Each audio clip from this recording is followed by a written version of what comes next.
que acontecia antigamente, que hoje não é mais frequente, é que assim, quando a pessoa era ordenada, ela, tipo assim, ela só podia começar atendendo confissão de criança, depois só de idoso, depois só de um certo perfil, e por último, todo mundo. É muito legal o que você está colocando, porque é o seguinte, essa dimensão de um católico que está todo mês, toda semana, e um católico que é resistente a esse sacramento.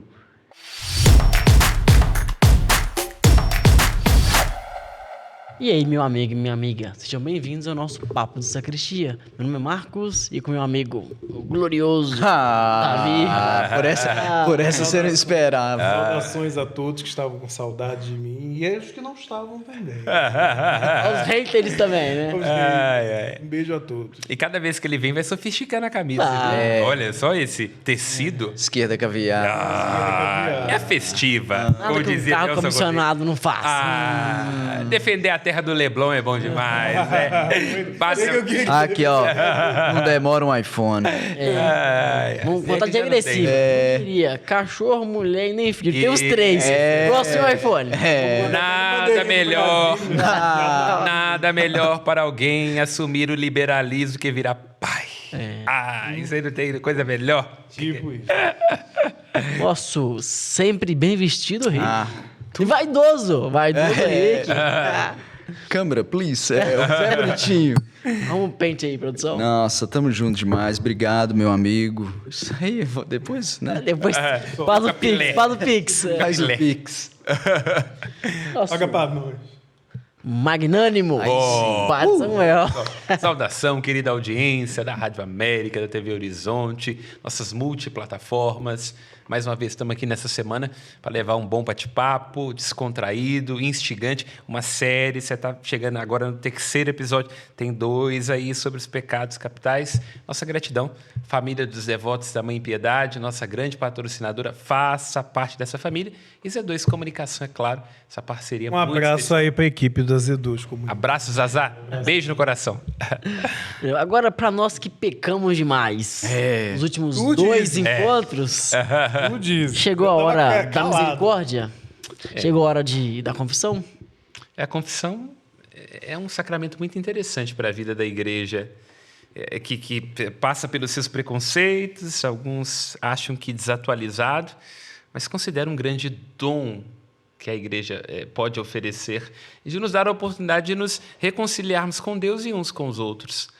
Então, é um sacramento da penitência, da reconciliação e da misericórdia, né?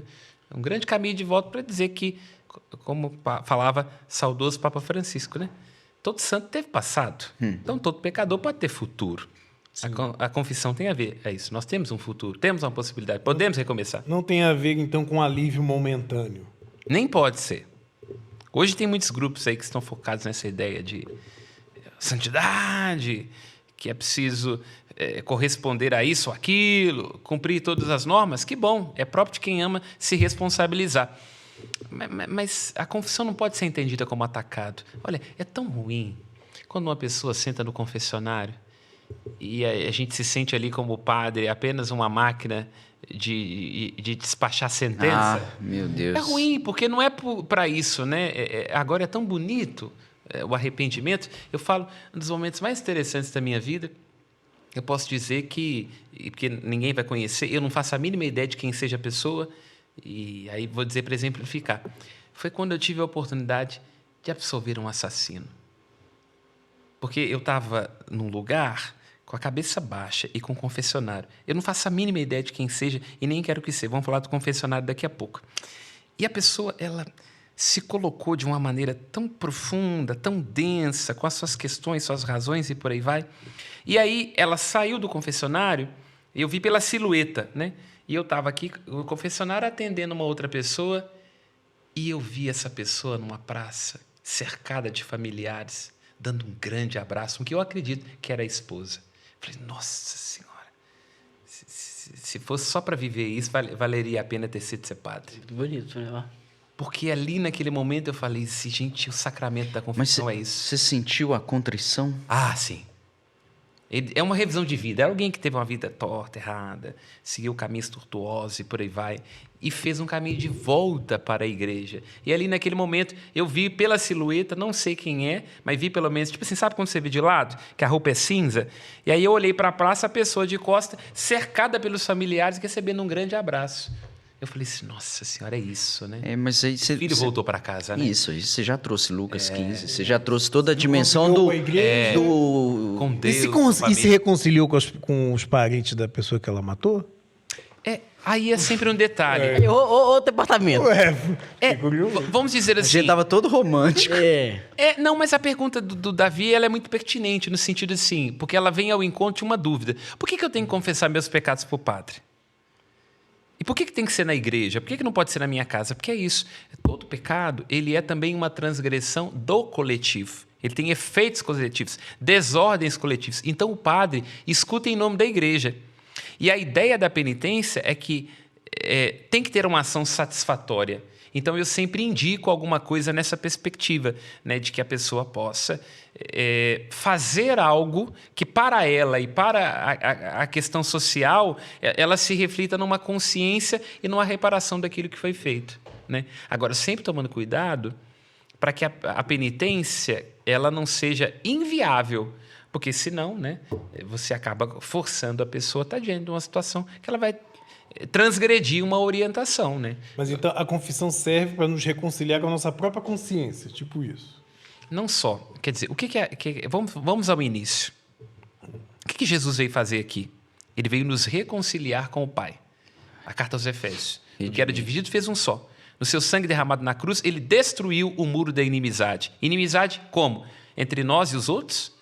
Entre judeus e gregos, e entre nós e Deus. Nós éramos inimigos de Deus. Então, Jesus veio para reconciliar. E a reconciliação dele que aconteceu no momento da sua cruz, ali pagada a dívida que pesava sobre nós, ela precisa acontecer na nossa história. Então, a salvação, a redenção é dada, a justificação é dada, mas a salvação é experimentada. Então, como é que ia acontecer? Porque nós não somos Raul Seixas, não nascemos há 10 mil anos atrás. Nós não estávamos lá. Como é que isso chega até nós? Com o sacramento da reconciliação. Aí, faz um tempo que nós não estávamos falando mal dele, mas não pode dos protestantes. Mas para que precisa disso? Na hora de pedir confissão. Qual que é a fundamentação? Quando Cristo entra no lugar onde se encontravam os discípulos, com as portas fechadas por medo dos judeus, E ordena. ele entra e diz, a paz esteja convosco. Sopra sobre eles e diz o quê? A quem perdoardes os pecados, serão perdoados. A quem retiverdes, serão retidos. Ele confia à igreja a autoridade de perdoar pecados. Então, ali está o fundamento bíblico no texto de João para indicar que a igreja... Aí, olha a fórmula que o padre diz na hora da absolvição. Deus, Pai de misericórdia, que pela morte e ressurreição do seu Filho reconciliou o mundo consigo, conceda pelo ministério da igreja o perdão de todos os teus pecados. Eu te absolvo em nome do Pai e do Filho e do Espírito Santo. Olha a fórmula.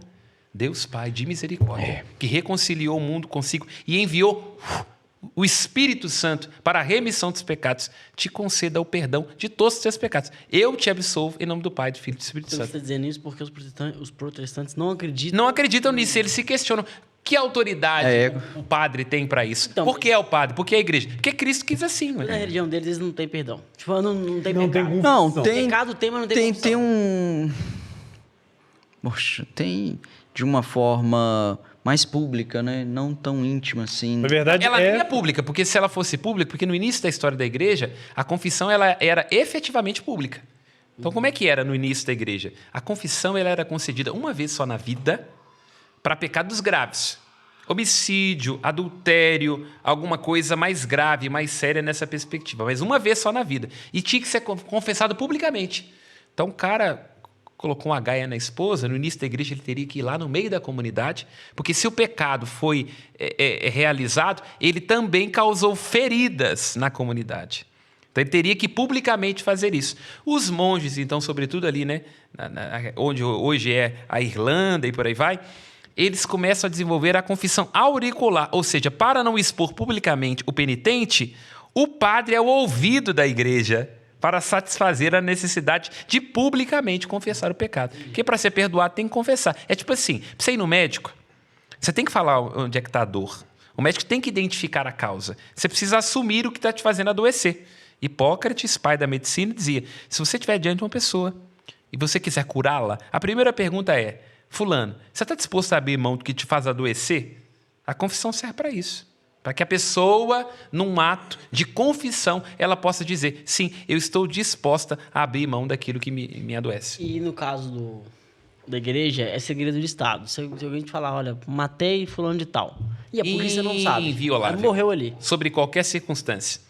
Eu vou dar aqui alguns exemplos para a gente entender o que isso significa. Não é? Vamos pensar, por exemplo, primeiro uma anedota.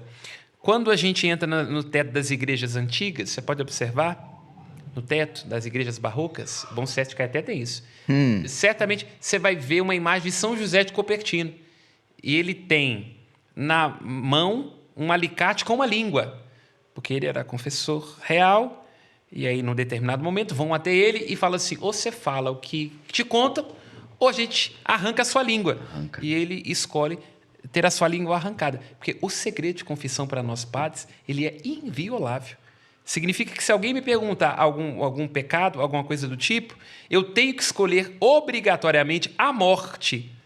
Porque se eu fizer qualquer menção, qualquer alusão ao que foi dito no confessionário, eu estou excomungado automaticamente, lá até sentença. O que não há na igreja evangélica, né? Não há confissão, né, na estrutura que a gente tem na igreja católica. Há momentos de orientação, mas não há essa estrutura que tem na igreja católica. Então, essa imagem de São José de Cupertino, ela está na sacristia para lembrar sempre a todos os nossos padres que nós temos que escolher a morte. Entendi. Antes de violar o segredo de confissão. E olha que coisa muito interessante. Por exemplo, quando você vai diante de um juiz, por exemplo, e você diz assim, o juiz vai te fazer jurar, tipo assim, você promete dizer a verdade, nada além da verdade, somente a verdade? Ou quando vai fazer um casamento, por exemplo, na hora da entrevista, o padre que faz a entrevista, ele obriga os casais a dizerem isso. Um padre nunca pode fazer esse juramento. Se algum dia eu estiver diante de um juiz, espero que nada por uma coisa que eu tenha cometido, adoro os criminalistas, acho muito importante, mas não, espero nunca precisar de um. Quando o juiz me pedir isso, ou qualquer pessoa no fórum, sobre mim ou sobre o outro, eu não posso fazer esse juramento. Porque eu não posso mentir. Prometo. Não posso. Porque na hora que o juiz perguntar, fala assim, você sabe se matou ou se não matou? Se eu disser que não posso dizer, vai ficar dúbio. Só sei que foi assim, né? Entendeu? Então, o que o padre tem que fazer numa situação como essa? Ele vai dizer assim ao juiz, o que eu prometo te dizer é que eu só vou dizer a verdade. Agora, eu não prometo te dizer tudo. Porque eu prometo é isso. O que eu prometo é tudo que eu te disser será verdadeiro. Agora, eu não prometo que eu vou te dizer toda a verdade. Toda a verdade. Então, olha só, um padre jamais pode fazer esse juramento por isso. Porque nós estamos obrigados, inviolavelmente. Tem coisas que se alguém me perguntar, eu tenho que ficar calado. É diferente de um civil. Você basicamente vai dizer, não sei se ele não matou. Entendeu? Ele não mandou. Eu só queria retomar. Isso seria mentira, se eu sei que matou. Eu queria retomar aqui, principalmente na fala aqui do Davi, porque vocês abriram várias janelas que são importantes da gente esmiuçar, né? Por exemplo, quando você fala assim do exame de consciência, a consciência é isso, é o sacrário do homem. Ali, de alguma maneira, ali vai se revelando aquilo que se projeta num arrependimento. E a confissão, que é esse mistério, né, da reconciliação, a gente sempre tem que imaginar como um grande abraço. Ou seja, maior do que o pecado cometido é a misericórdia de Deus. E é um fogo que o seu pecado é palha perto dessa misericórdia. Então, isso já dá uma dimensão que a gente já pode ir explorando. E você trouxe também uma questão muito importante aí, da esmola, do jejum e da oração, que vai de encontro para restaurar isso, a sua relação com Deus, a sua relação com o outro e a sua relação consigo mesmo. Então, por isso, essas três dimensões. Então, assim, eu sei que você tem muita propriedade, sei que você já deu aqui vários testemunhos de como que você se sente validado nos momentos que tem oportuno, mas é um sacramento belo demais. Muito.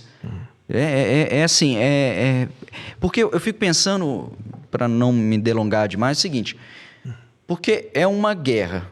Eu estou em constante batalha para alcançar a salvação. Só que eu perco inúmeras batalhas. E aí o arrependimento é essa enfermaria que me dá a condição de... Eu sei que você vai falar, vai, não peques mais, mas assim, tá bom, vai de novo. Mas assim, vai de novo, mas não vai por esse caminho. Porque aqui você já viu que você tomou tiro. Então, por aqui não. Você tem que... Porque senão não vira um arrependimento. Não traz essa dinâmica da dor de ter ferido o Cristo amado. E aí a sua fala, ela nos convida a pensar assim, né? O que é preciso para uma boa confissão? Dizendo didaticamente. A primeira coisa é a contrição. Um arrependimento sincero. Estou arrependido daquilo que fiz, quero me emendar. Segundo... confessar, dizer este pecado, objetivamente, com clareza, né? Com assunção. E depois da absolvição, a satisfação disso, que a penitência ela serve para isso. É que se satisfaz. Aí tem várias questões, várias possibilidades que podem ser indicadas. Eu sou muito criativo, muito na linha de São Felipe Neri. Tem uma situação muito interessante da vida dele. Na volta na Pampulha correndo. Eu não tenho essa ideia, assim, porque, diferentemente do início, que era enfatizar muito a dimensão criminal do pecado. Aí, por exemplo, no início da igreja, tinha os lápice. O que é o lápice? É o cara que, na hora do pau, diante do imperador, aí deu para trás. E aí negou a fé, apostatou. Então, eram rigidíssimas. A pessoa tinha que passar uma vida inteira de penitência, cobrindo-se de saco, porque ela apostatou, cometeu homicídio, adultério e por aí vai.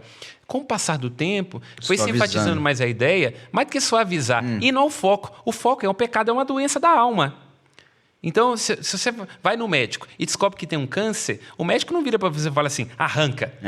Com bisturi vão tirar isso aqui agora. Tem um processo, prognóstico, diagnóstico, o que você está comendo, qual o fator genético, vão marcar, faz o risco cirúrgico, e aí você opera. Depois a quimioterapia e por aí vai. Então, historicamente, a igreja foi entendendo isso com mais clareza, que a confissão é muito menos uma sala de acusação num fórum e mais uma enfermaria. Sim. É mais uma enfermaria. Por isso que eu queria explorar contigo a questão da contrição, porque é esse arrependimento que gera uma dor, mas uma dor tão profunda pelo fato de eu ter traído aquilo que eu amo. Então, eu queria até dar um exemplo. A maior parte das vezes é meio tipo inferno, né? Claro, que também ajuda muito nessa contrição. Aí seria a atrição? Não, né? Seria uma atrição, que é uma contrição imperfeita. Já é suficiente. Eu queria até ilustrar que é do livro lá do Scott Hahn, que ele faz isso de uma forma muito simbólica, que ele fala assim... Quem não sabe, Scott Hahn é um protestante que encontrou o caminho de Roma. A felicidade todos os caminhos levam a Roma. Sobretudo bem pago. E aí, ele fala assim... Nada que burrinho de ouro não compre Roma. Você quer entender a contrição? Você pega uma criança que fez ali alguma levadeira, foi levado ali, e aí a mãe chega e dá uma bronca e corrige, e aí ele começa a chorar, e aí se aproxima dele e fala, por que você está chorando? E aí todo mundo achando que a resposta, né, porque ele fala, porque eu ofendi a minha mãe. Então o choro é pela ofensa. Então, isso é uma forma muito interessante Minha mãe chegava perto de mim e falou, você tá chorando por quê? Eu ainda não te bati. Aí é o medo de inferno. Aí é o medo eu te bater. Se continuar... É aquela filosofia bem a nossa, né? Nossos pais só nos bateram uma vez na vida, o resto foi tentativa de homicídio. Só eu sei disso. Só foi eu uma vez a fiz. Agora, ameaça dar uns tapinhos na mesa pra você ver. Aí ela vem correndo lá de Duque de Caxias. O que tem a proteção do menor. Eu quero ver se você vai ser da esquerda. Não vou poder fazer isso. Mas, indo nessa questão da contrição, eu percebo que hoje uma coisa boa. Tem muita gente voltando ao sacramento da confissão, entende a importância. Só que tem uma coisa que me preocupa muito, enquanto padre, aqui numa linha muito contrária aí do que a gente encontra por aí na internet. É quando a pessoa vem, por exemplo, para mim, Olha só, entenda bem o que eu estou querendo dizer. E eu já fiz isso várias vezes. Com menos intensidade. Ela vem com uma lista enorme à luz dessas coisas que vê na internet, dizendo, eu fiz isso. Isso que eu ia perguntar agora, Padre. O que se deve exatamente confessar? Aquilo que a nossa consciência nos acusa. Mas, por exemplo, eu devo falar, olha, pequei contra o segundo mandamento. Ou devo Não, detalhar. tudo bem, mas o problema é achar andando que isso é um na checklist. floresta. Não, há uma diferença entre você ser objetivo. O que o Samuel está falando vai em encontro ao escrúpulo. É, o escrúpulo. Ou seja, você começa a amar demais e achar que tudo é ofensa. Então, nossa, eu não pequei. Não, isso não é saudável. E uma série de coisas de que a pessoa nem tem arrependimento. Eu ia perguntar disso, quem confessava? Mas sabe todo que é dia. pecado. Mas, Não se arrepende. não, mas toda aí semana. chega passando pro Samuel uma lista que só tem escrúpulo. Não, tá entendendo? E uma lista que ela não é fruto de um arrependimento e de um desejo verdadeiro de conversão. Esse que é o desafio. Porque a conversão, ela é de fato muito mais profunda do que apenas uma consciência daquilo que está errado. É a metanoia. Porque se você não faz essa metanoia, se você não muda a mentalidade, você não está propriamente arrependido, você não está propriamente com desejo sincero de mudar. Então aí fica um checklist. É uma tradição antiga que está voltando agora, com todo respeito a Santo Afonso Maria de Ligório, né, que é um grande pai da moral, que é uma tradição manualística. Antes, os padres, eles recebiam um manual para dizer se fez isso, aquilo. Se fez isso, aquilo. Então, esse que é o desafio. E eu acho que essa dimensão do manual, ela não é muito boa. Porque não era assim que Jesus fazia, né, na pedagogia dele, né? Ele devolvia a pessoa a si mesmo. Então, olha só, capítulo 8 de João, um texto lucano no Evangelho de João. Uma mulher é surpreendida em adultério. Vão até Jesus e falam, no manual de Moisés, está escrito, se uma mulher é pega em adultério, apedreja. Olha o manual. Adultério, lapidação. Pedra nela.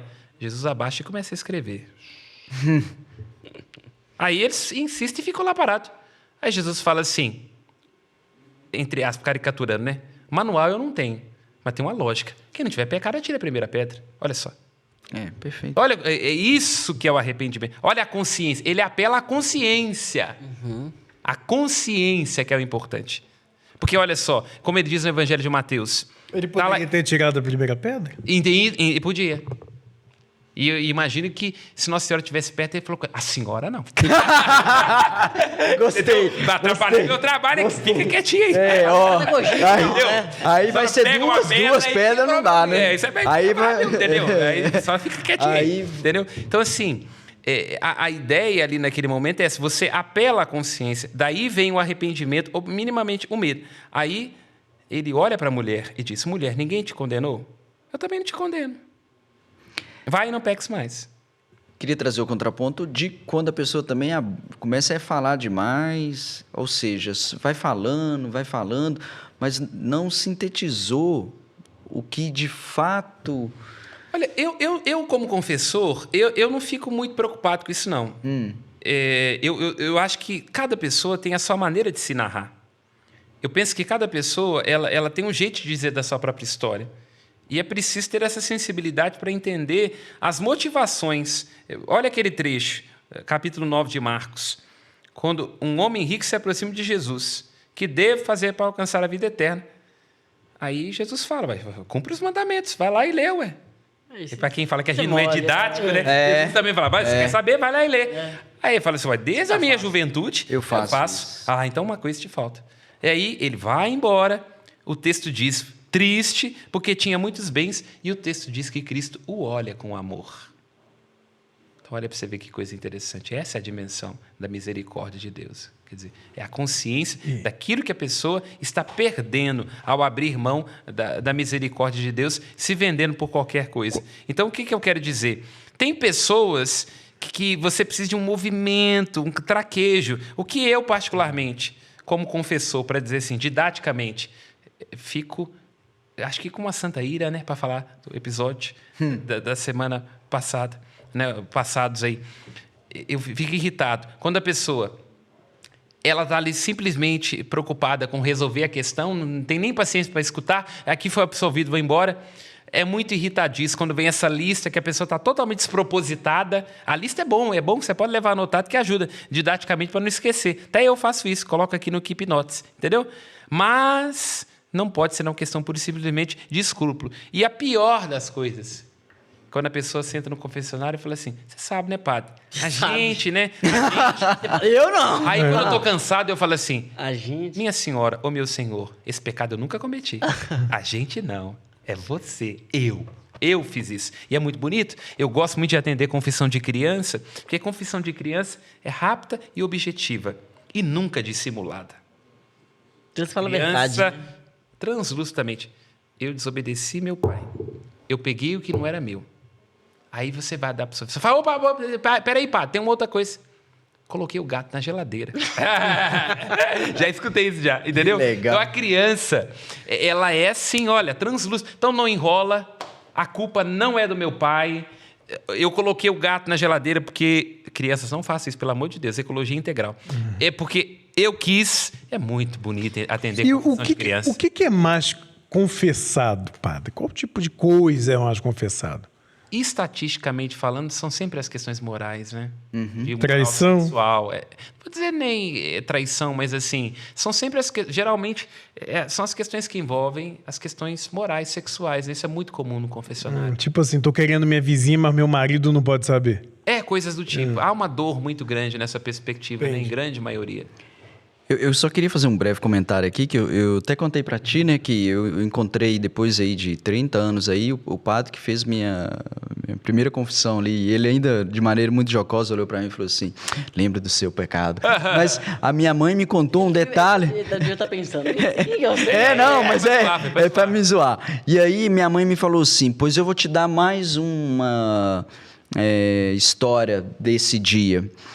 Você estava com muita preocupação, muito tenso, nervoso, entrou, voltou e foi no outro, porque tinham 2. Olha então só. minha mãe fala assim, que eu depois que eu saí de lá, eu resolvi entrar de novo, porque com certeza, né, me trouxe aquela sensação de um alívio, desse abraço que me acolheu, que eu devo pensar assim, eu acho que eu tenho mais um, vou voltar lá. Mas eu achei curioso essa história, sabe? Mas a minha mãe contou isso aí, que eu falei, e aí me veio assim a memória, o padre Paulo Gabriel. Como que foi a sua primeira confissão, Marcos? Eu lembro que foi para a primeira Eucaristia, devia ter uns 8 anos por aí. Você lembra como foi? Eu lembro, foi com o padre Wellington, que era de Caeté, não sei onde ele se encontra hoje, um baixinho. Paróquia Jesus ressuscita. Ah, não. Ele é baixinho, não. Não é o Wellington Santos, não. Ah, não? Não. Olha só. Esse Wellington, ele é desse de Caeté em 2010. Ah, ele é de Caeté. Ok. Não sei se é de Caeté, não. Ele ficou lá por muitos anos. Não, isso eu não conheço. Mas eu lembro de falar, olha, ele perguntou, quais são os seus pecados? Eu falei, eu respeitei meu pai, minha mãe, inventei alguma coisa, ele nem sabia o que falar, né? Ele, não, tenta ser um menino melhor, ouve o que seus pais dizem, todo carinho dele ali, sabe? Eu lembro como foi. E a sua, Davi, como é que foi? A minha foi, no mínimo, engraçada. Velho. Esse meu primeiro confessor, depois, ele foi meu professor de redação. Ele que falava, né? Você é bom para problematizar, você não é bom para comentar. O ranço dele terrível. Mas foi também para a primeira Eucaristia. E foi de lá pecando já, né? Foi muito engraçado. Foi aquela... Colocou os meninos todos sentados, né, num banco e foi chamando um por um. Na sacristia. A sacristia lá dessa igreja que eu participava era um lugar, assim, fantasmagórico. Pra quem não sabe, comunidade de bar. Comunidade de bar. Era um lugar muito esquisito. Quem não sabe. Era um lugar fantasmagórico. E ainda fecharam a janela. Então ficou mais escuro ainda. Mas tinha luz e tudo mais, mas ficou muito feio. Né? Cheguei, aí o padre já estava assim, paciência, porque ia atender aquela meninada inteira. Ele estava quase chegando, falando assim, gente, ó, tal coisa, né? Pecado. Aí eu cheguei, confessei alguma coisa lá, e aí ele ficou olhando assim bem pra minha cara com a cara de cansado, né? Que eu acho que já tinha atendido tanto de gente. Tá bom, vai embora. Tipo isso. Né? E assim, foi... Eu acho que depois disso eu só confessei pra Crisma. E nunca mais. E nunca mais. E nunca mais Quem tá confessei. escutando, não siga esse exemplo. Não siga. Não, sim. Eu confesso ele depois, tá? Nunca mais confessei. Conta a sua. A minha foi mágica. Me lembro muito bem, assim... Tinha quantos anos, você lembra? Quando fiz primeira Eucaristia... primeira comunhão, né? Acho que, deixa eu ver... Acho que eu estava já com uns 10 anos, se eu não me engano. E foi um momento muito interessante, assim... Porque o padre era o padre Emanuel, hoje já falecido, um grande exemplo na minha vida e na comunidade ali, Nossa Senhora da Conceição do Guanabara. Ele foi muito suave, muito gentil. Ele era um desses homens assim que exalava uma integridade de vida. Eu me lembro muito bem do diálogo, assim, da conversa, da sensibilidade que ele teve, das pontuações, né? E de ter me pedido para ler a parábola do Pai das Misericórdias. Né? Então lembro que foi muito interessante, assim, muito marcante esse momento na minha vida. Foi muito sensível. E procurei, quando estava no São Judas Tadeu, por exemplo, atendi crianças que estavam se preparando para a primeira comunhão.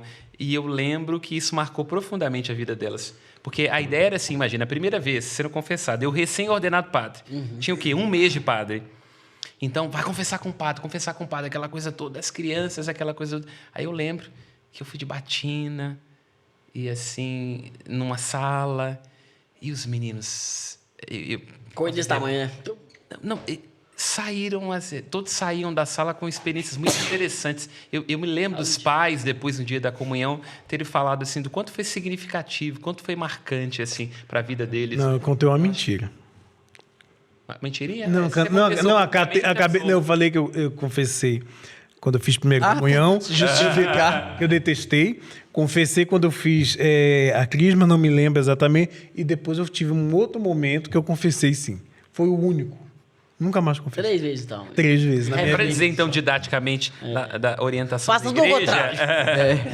Não façam, crianças, não façam isso, confessem-se. A orientação da igreja é sempre se confessar pelo menos uma vez ao ano, na proximidade da Páscoa, e sempre que nós tivermos a consciência de termos cometido um pecado mortal. É. Que foi o meu caso. Então, mas... Não, na mas verdade... deixa eu te falar, eu não pra quem um santo igual a você... Pra quê, né? Pra que mais que 3 na vida também? Mas eu, na verdade, eu não sabia nem que era pecado mortal, né? Na verdade, não posso falar o que é, né? Porque o objeto de confissão não pode falar. Não acho que tenha sido pecado. Não, era assim, pecado mortal. Mas, na verdade, não foi porque foi um pecado mortal. Foi porque foi uma coisa que me trouxe muito incômodo.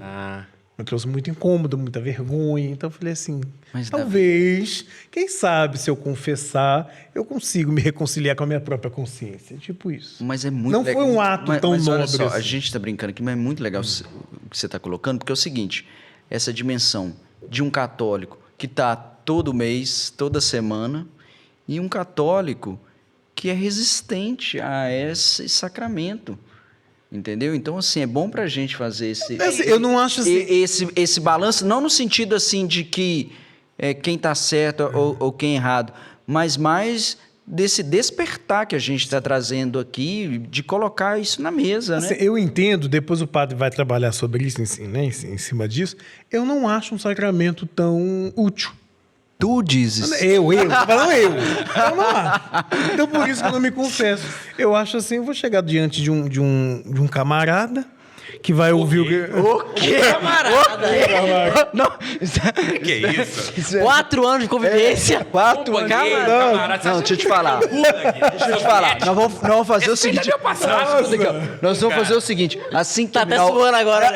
assim que terminar o programa, nós vamos fazer fila, igual os meninos fez lá e falar assim, ó, primeiro Vamos Davi. apagar a luz.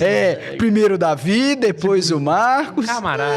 Mas aí eu falei assim, eu vou chegar diante de um camarada, vou falar o que eu fiz que me incomodou. E ele vai passar uma penitência e tá tudo certo. Eu falei, Filha da mãe, não tem base na eu não acho isso útil. Na minha fé, eu não acho. Ó, esse camarada... Todas as velhinhas aqui... Velhinha não, desculpa. Todas as senhoras. A senhora... O nosso público, basicamente, é ele. Eu não Davi. tenho parte com isso, eu quero deixar claro. Amo as senhoras velhas. Troca isso aí. Todas as senhoras que amam o Davi nesse momento passaram a odiar. Mas assim, quem acha útil, Entendo Perfeitamente. confessar, eu acho válido, né? Se é válido na sua vida, beleza, continua. Na minha vida não é válido. Eu diria que é um sacramento fundamental do ponto de vista de que ele nos dá uma oportunidade de comparecer diante da nossa consciência. E boa parte das vezes a gente vai fazendo vista grossa de nós mesmos para sobreviver.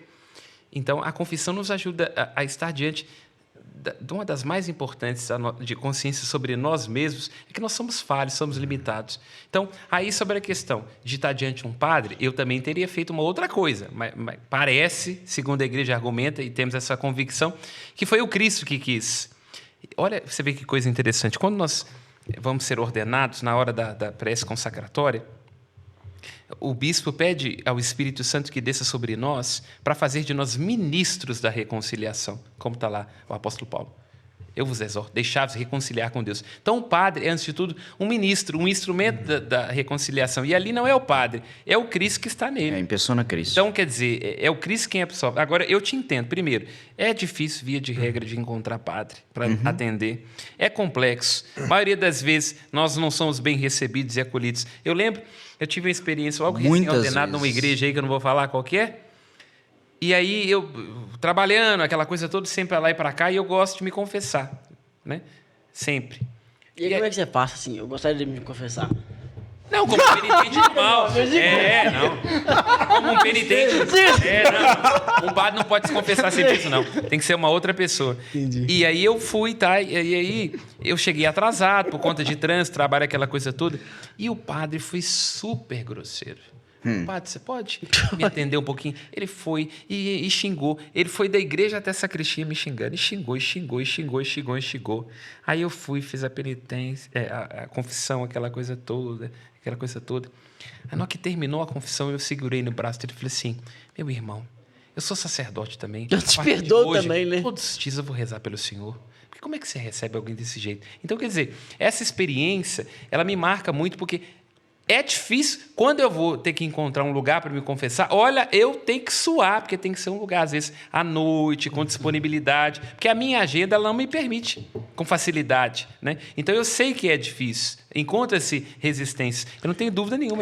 Por isso que eu não serviria para ser padre, para ter que ouvir confissão, né? Ter paciência. Mas assim... Porque é um exercício de paciência ter que ouvir a pessoa lamuriar, às vezes, mastigar a mesma coisa. Eu diria assim, antes do Rick falar, quando a gente quer ser padre, a gente preocupa em que vai celebrar missa, que casula que vai ter na hora da ordenação, aquela roupa que a gente usa lá do Império Romano que ficou para nós, né? O Papa pegou o guarda-roupa do imperador, mas eu não tinha muita curiosidade, assim, não me imaginava o que isso significaria. Mas eu me lembro profundamente, na hora da minha ordenação, eu conhecia o rito, eu entendia a palavra. Isso ficou muito impresso na minha vida. E eu me lembro profundamente que, muito rapidamente, ainda mais que eu era padre no São Judas Tadeu, então eu atendia a confissão alguns dias de 8 horas da manhã até 8 e tanta da noite, intervalo às vezes para um almoço, para tomar um café e por aí vai. E aí eu me lembro como que isso foi muito marcante no início da minha vida de padre. Que me ajudou muito rapidamente a entender a graça de Cristo agindo. O sacramento da confissão, ele é muito profundo para a vida do padre também, porque é um dos momentos da minha vida onde eu me sinto mais unido a Cristo, misticamente unido a Cristo, é o momento que eu estou no confessionário. O confessionário santifica muito o padre, ajuda o padre a ter uma noção das principais enfermidades do seu povo, o próprio padre se rever como pecador. E aí uma coisa também que acho que é importante dizer... E aí quem já se confessou comigo sabe muito bem disso, que eu gosto de atender no confessionário, porque o confessionário, ter a sua identidade preservada é um direito do fiel. É a casinha.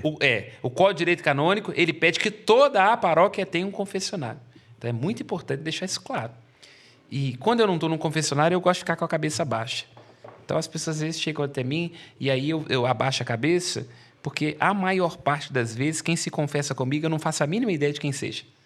Para preservar a identidade do fiel, né? E até para a pessoa ter mais liberdade para poder se colocar. Que ali eu não quero saber quem que é a pessoa, não. Ali eu quero emprestar minha voz, meu corpo, minha vida para Cristo, para que Ele opere a graça da reconciliação. E tem que ter algum exercício antes da confissão?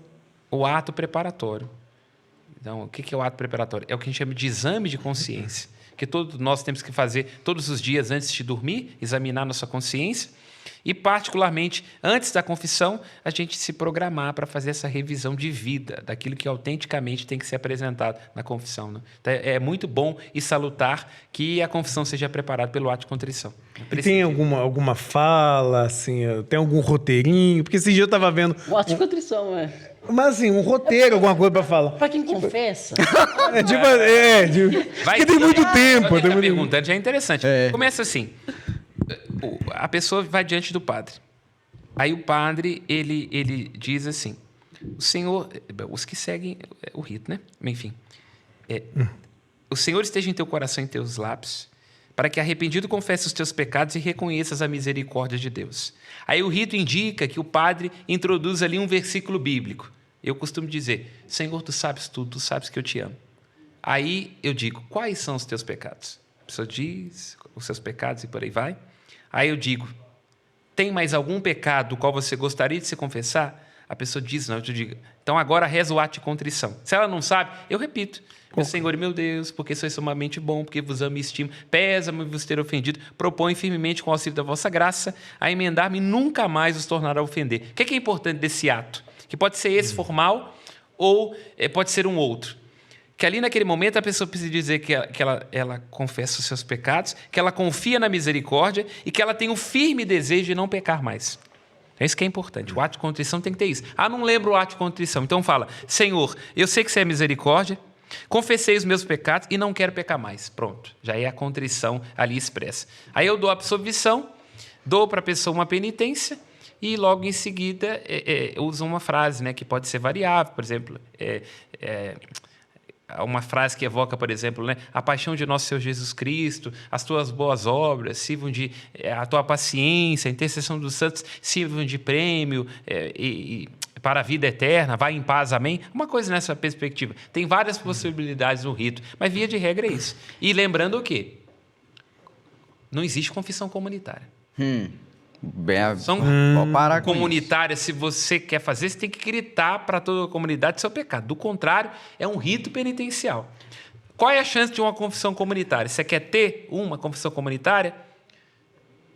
O avião começou a dar turbulência, o piloto diz, deu M com 4 letras, não tem jeito, se tiver um padre lá, ele vai dar uma absolvição comunitária. Nunca viaje com padre, então, tá, gente? Nunca pegue avião com padre. Pode ser um sinal de que o avião está caindo. Eu adoro entrar no avião de klezma. Tem gente que acha que é um sinal. Aí eu entro de óculos escuro com a cara fechada. Pronto. Só vejo o pessoal cutucando. É o padre Mib. Agora tem um padre, o avião vai cair.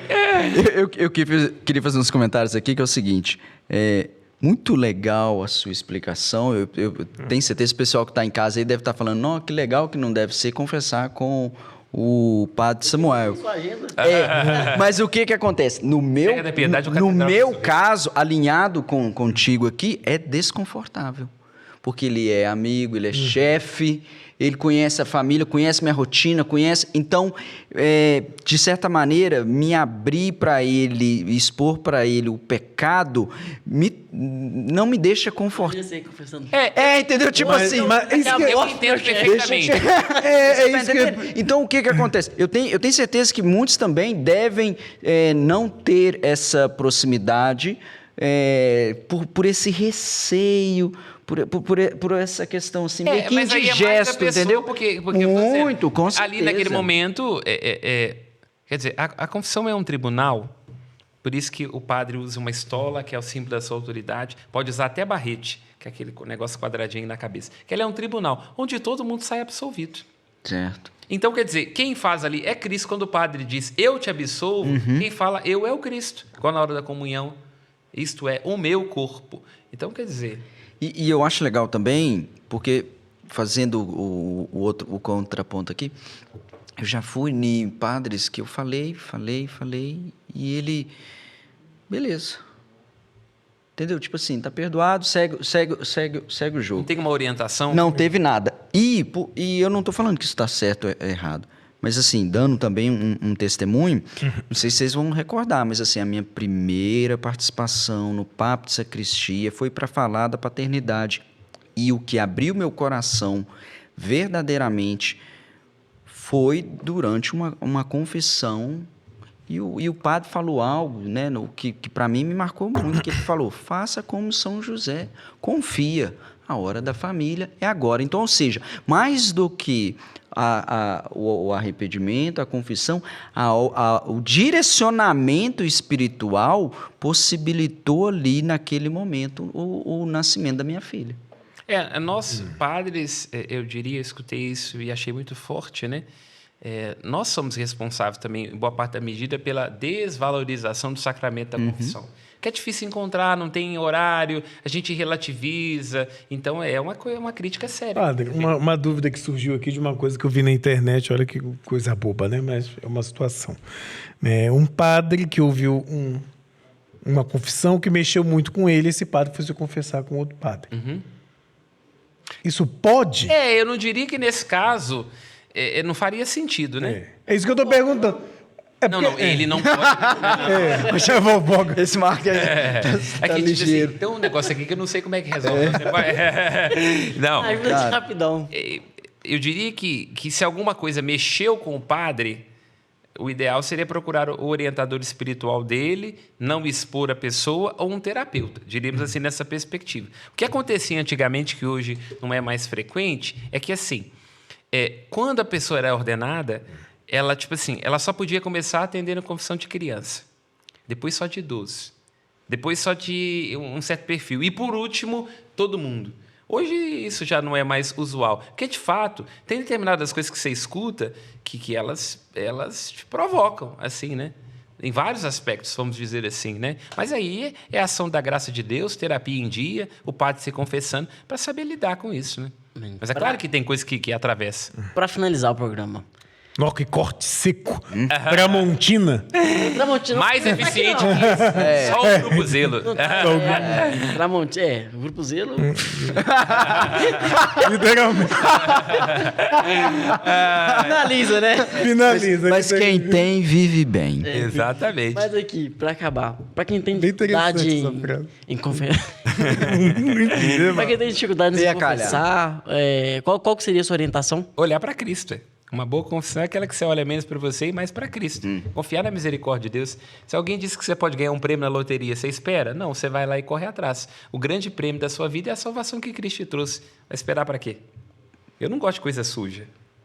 Eu não gosto de ficar carregando peso desnecessário. A confissão é para isso, para se limpar, para tirar peso.